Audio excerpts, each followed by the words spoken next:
Hey YouTube, Papa here.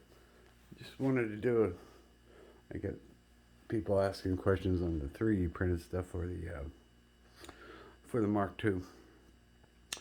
Um, this is all the stuff I printed, and I wanted to give you an insight as to the process sometimes you have to go through to get something printed.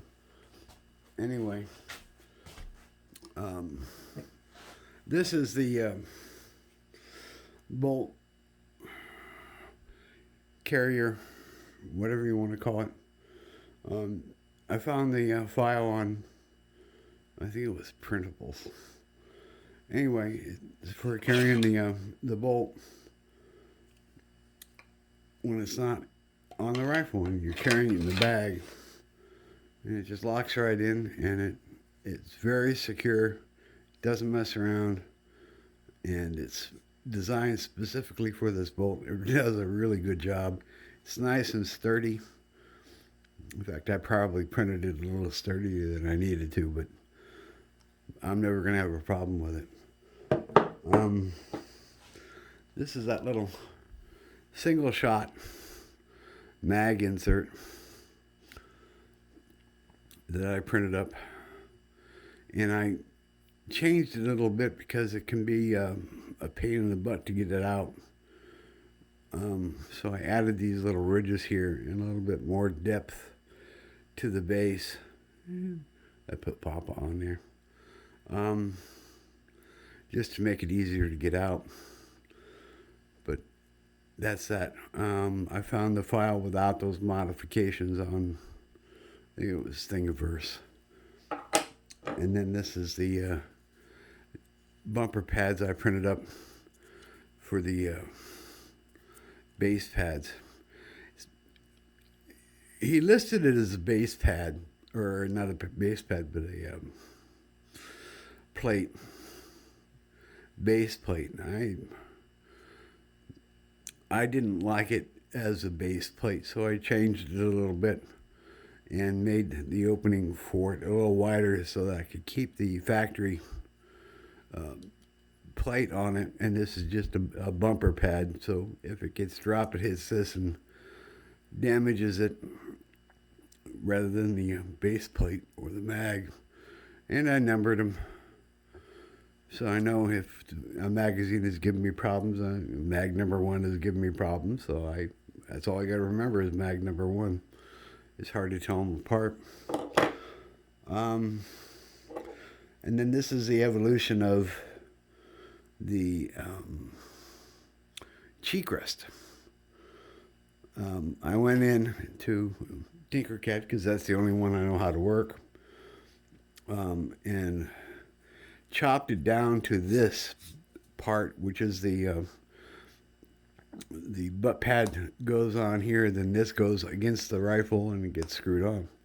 And I wanted to make sure that these were in the right place and that it was actually going to fit. And I didn't even know that it had these 4 holes, because the factory buttstock butt plate has 4 protrusions that fit in these 4 holes, and it sits flush and it fits perfect. And the guy did a really good job, because this is the shapes like this are hard to do, but he got it spot on. The holes are perfect. This fit into the buttstock, so I said, cool, now I can go on to part 2. I wanted to see how well it fit on the stock without printing the whole thing. So I printed this part up.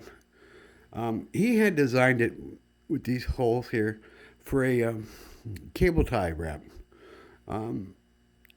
to wrap around the stock to hold the front of this. This is the front of the cheek rest that he did. And I didn't like that. I didn't like the way it looked. I didn't like the idea. I wanted something clean and simple. So I went in and this is a 2-stage hole. This hole on this side is bigger for the head of the screw, and then the threads fit down through the smaller hole. And I've got inserts I can heat up and put into plastic, threaded inserts. I figured, well, if I really need it, I could do that. I just stuck some tape on there and stuck it in there and checked the fitment, and it fit good.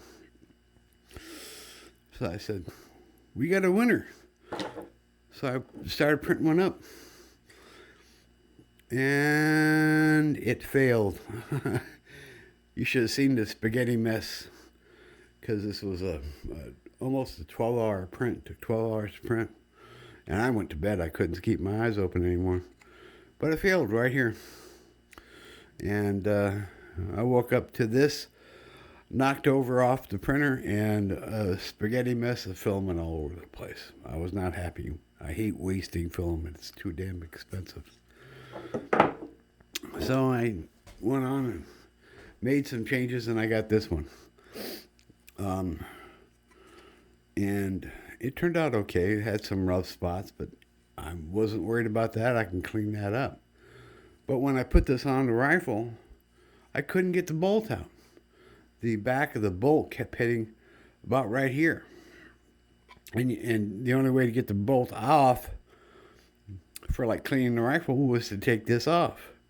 Now granted, it's only 2 screws, but you take those 2 screws in and out of that plastic stock enough, and it's not going to be a fun day. And I found out, the good news is I found out that I didn't need this hole, because it fits so well and it didn't move, it didn't budge when this was screwed up to the butt. So I went back into Tinkercad and I came up with this idea for this channel here. Instead of, and this is the front again, to give room for the bolt to come all the way back further to be able to take it out. And it worked like a charm. So that's what I did.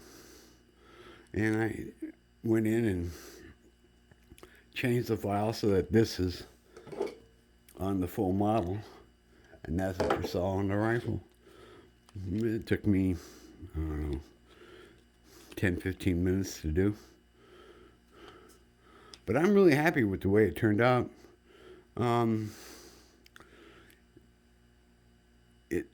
It's the perfect height for a scope that's going to be in a 40 to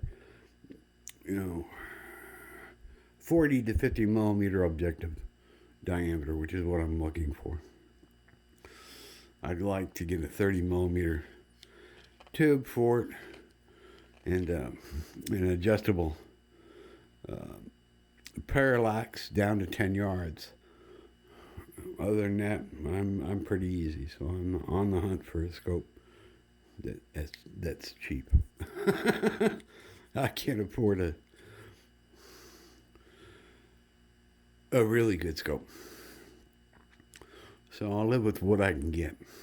But anyway, I just wanted to share that with you guys. I'm really happy with how the whole different projects turned out. I'm really happy with the rifle. Hopefully I'll get out in the next day or two and shoot it, put it on paper, and see how it does with that cheap, nasty scope on it. That'll be the tail. So anyway, y'all take care. Thumbs up the video, please. It really does help.